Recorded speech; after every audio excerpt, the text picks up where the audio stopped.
There's a kind of exhaustion that sleep doesn't fix. You feel it in your bones, in the way your body flinches at every message tone, in how you smile even when you want to disappear. It's not physical. It's emotional. The weight of always being available for others, for emergencies, for expectations you never agreed to but somehow signed up for just by being kind. You've been praised for it. So dependable, they say. Always there when I need you. But deep down there's a quiet ache. Who's there for you? Somewhere along the way you were taught, by culture, by family, maybe just by survival, that goodness means showing up no matter what. That to be loved you have to say yes. That to belong you must not become a burden. So you stayed accessible, helpful, predictable, but also invisible. And here's the paradox. The more present you are for everyone, the more you start to disappear from your own life. Carl Jung once suggested something radical, that our value diminishes when we're always available. That constant emotional presence isn't a sign of strength or virtue, but of a self slowly eroding in the name of harmony. Because here's the truth, no one says out loud, what is always there becomes taken for granted, and what is always easy to reach is rarely cherished. So maybe the tiredness you feel isn't from doing too much. Maybe it's from giving too much of yourself to people who never earned access to your soul. This isn't about becoming cold or distant. It's about recognizing how over-availability is mistaken for kindness. But in reality, it's often a quiet form of self-abandonment. You gave your energy like it was infinite. You answered every call, picked up every piece, played therapist, fixer, hero, until you looked in the mirror and didn't recognize the person always nodding, always smiling, always tired. This is where things begin to change, not with anger, not with explanations, but with withdrawal.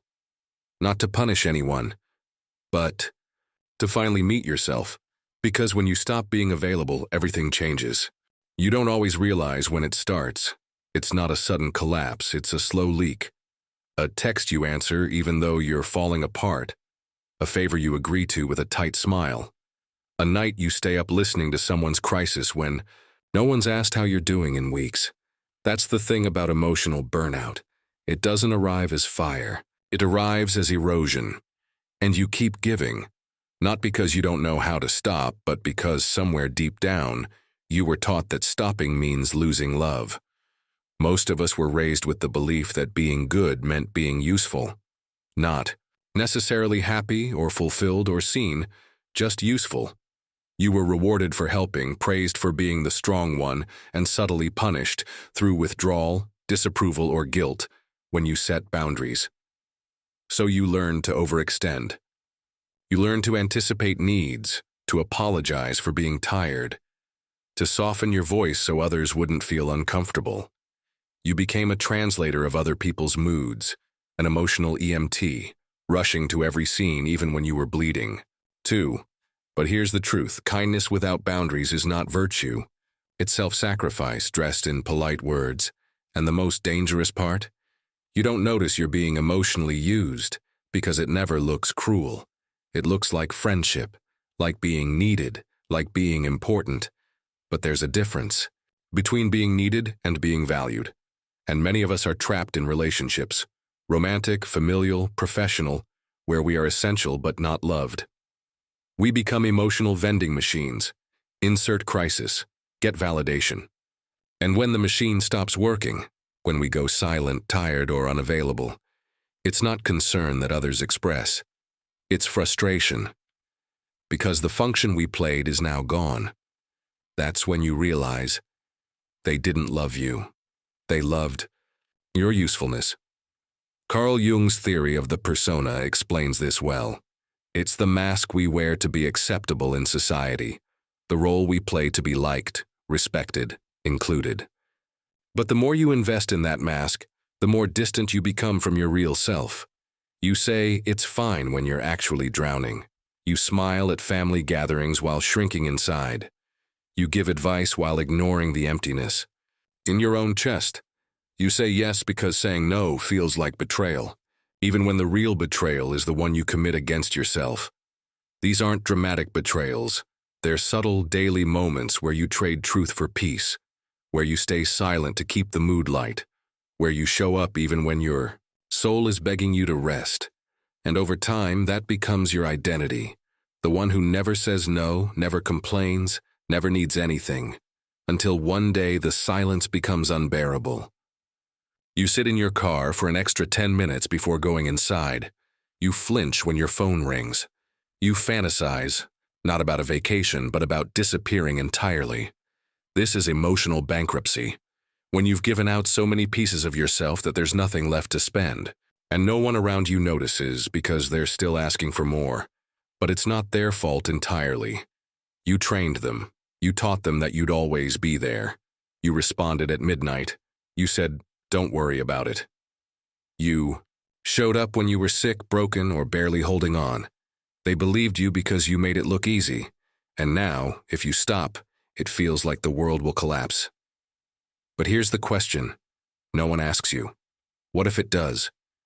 What if the version of the world that depends on your silence, your compliance, your exhaustion, what if that world needs to collapse because it was never built to nourish you, only to use you?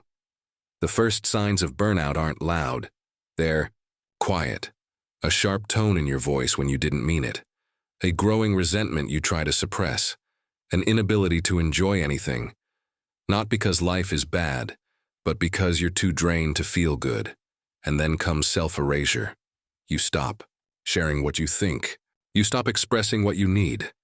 You tell yourself it's easier to stay small than to disappoint people. You don't want to seem difficult, so you become invisible. You mistake peace for absence. You believe that not having conflict means everything is fine, when really it just means you've stopped participating in your own life. That is not peace. That is surrender.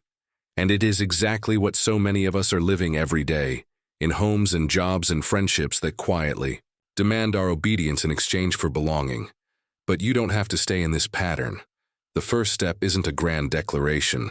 It's a pause, a breath, a moment where you let yourself feel what you've been running from. The weariness, the rage, the grief of being needed but not known. It will hurt, but it will also clarify, because the moment you see how much of your energy is being poured into people who only love you when you're easy, is the moment you begin to reclaim your life. You don't owe everyone your energy. You don't owe instant replies. You don't have to explain your boundaries. You are allowed to change. You are allowed to stop. You are allowed to be a human being, not a service. And yes, people will notice. Some will pull away. Some will accuse you of being cold, selfish, unrecognizable. But the ones who see your shift and stay, they are the ones who see you. Not your function, not your mask. You. And those are the ones worth keeping. Let's talk about the currency no one sees but everyone spends. It's not money. It's not time, it's energy. And unlike your calendar or bank account, this one doesn't come with a clear balance. You only notice you're broke when it's too late.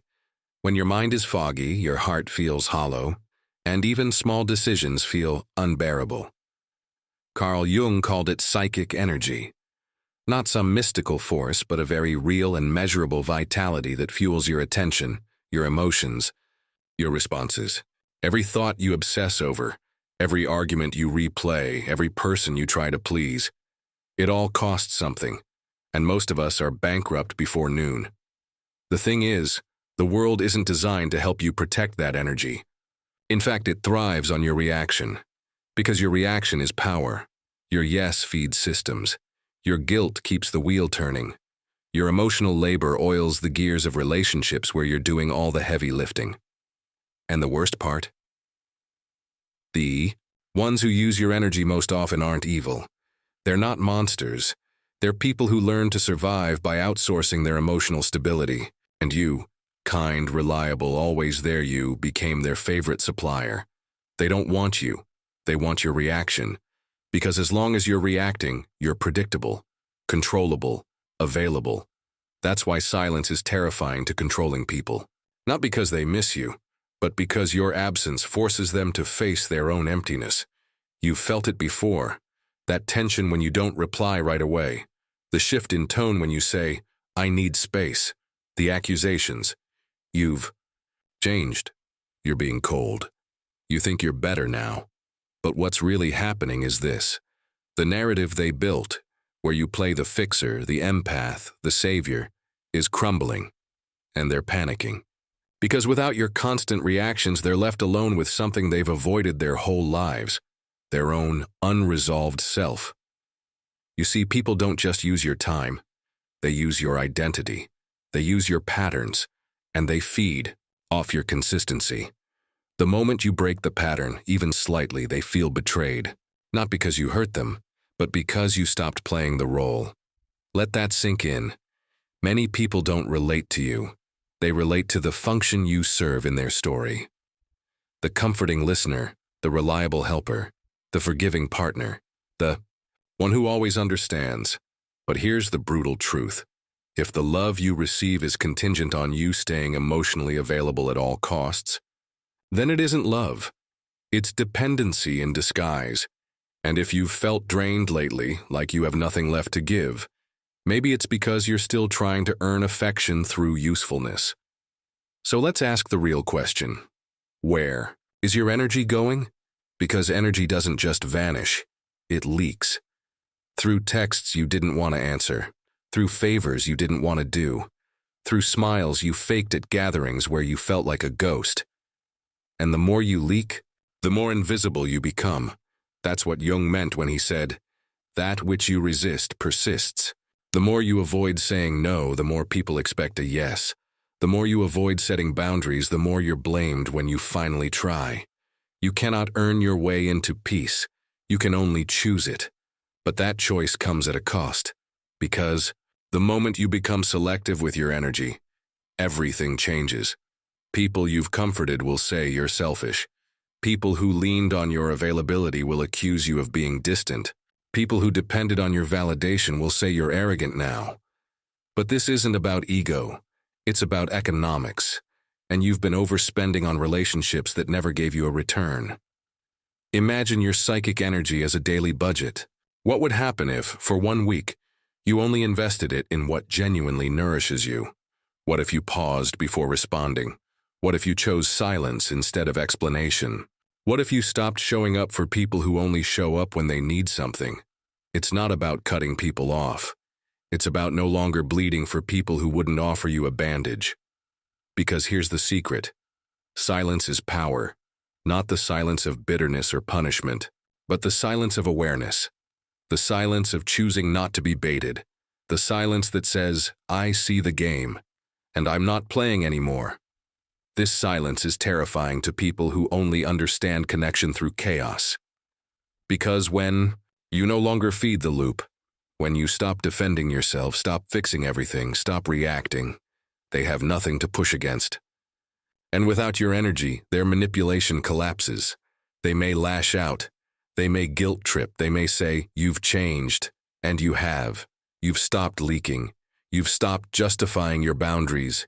You've started conserving your psychic energy, not as an act of rebellion, but as an act of rebirth. The shift is internal. You begin to feel it before anyone else sees it. Your body feels calmer, your thoughts less crowded. You no longer feel the urgency to prove yourself. In every conversation, you let the phone ring, you say, I'll get back to you. You leave the group chat on read. And in that space between reaction and silence, something miraculous happens. Clarity returns. You start noticing things you missed before. Who actually asks how you're doing? Who listens when you say no? Who celebrates your boundaries instead of challenging them? Because once you reclaim your energy, your vision sharpens. You stop mistaking urgency for importance. You stop mistaking attention for care. You stop mistaking convenience for connection. This isn't about becoming cold. It's about becoming conscious. And with consciousness comes choice. You get to decide where your energy goes, who has access to it, what deserves your inner fire, and more importantly, what doesn't. Because if you don't decide, the world will, and it will always choose in its own favor. So here's the invitation. Be less available, say less. Offer your energy like currency, not charity. You owe no one your exhaustion. And the moment you realize that, you start to rise, quietly, deliberately, without explanation. And from that stillness, something begins to shift, not just in you, but around you. There is a moment. It doesn't come with fireworks, there's no applause, no dramatic goodbye. It comes quietly. One day you just stop. You stop picking up the phone before the second ring. You stop explaining why you're tired. You stop rearranging your soul to make space for people who wouldn't shift a chair for you. And the silence that follows? It's not peaceful, not at first. It's loud, echoing with all the roles you've outgrown but haven't buried. Because becoming unavailable is not about absence. It's about rebirth. And rebirth, like birth, comes with pain. The moment you pull your energy inward, people panic. Not because they miss you, but because they miss the access they had to you. They miss the predictability of your reaction, the reliability of your overgiving, the comfort of knowing you'd always come through, even for them, even when they wouldn't for you. When you stop reacting, masks fall, yours and theirs. People reveal who they are when you're no longer useful to them. The friend who always needed something but never asked how you were. The partner who loved the way you bent but never noticed when you broke. The colleague who called you a team player only when your silence kept the peace. They call it distance. You call it alignment, because now you see it clearly. You weren't loved. You were used. Not maliciously maybe, but transactionally, emotionally, energetically. You were the fixer, the pleaser, the safe place. But when you removed the scaffolding of your presence, the structures they built on you collapsed. And you know what they saw in that rubble? Themselves. Because when you stop carrying the emotional weight of every room you enter, people are left with the reality of their own imbalance. And many can't take it. So they blame you for disrupting the system, even though the system was quietly crushing you all along.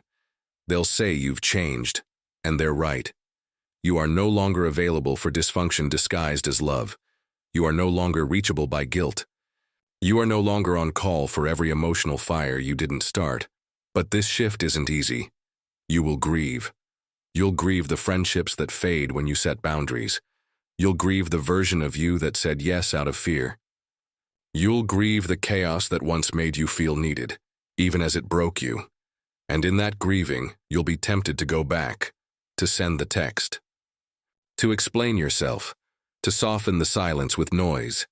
Don't. This is sacred ground, the solitude you feel. It's not emptiness. It's wholeness forming. Because when you stop showing up for everyone else, you finally show up for yourself. You become the sanctuary you kept trying to be for others. And in that sanctuary, a deeper truth emerges. You are not unkind. You are not selfish. You are simply whole now. And wholeness doesn't stretch itself thin. You'll notice the shift in how people speak to you. Some will approach with curiosity, respect. Others will disappear. Let them. Their absence is your clarity. Because those who loved the real you will stay, even when you stop performing. And those who only loved the performance will leave the moment the curtain falls. You are no longer applause-driven. You are peace-driven. There will be days you doubt yourself.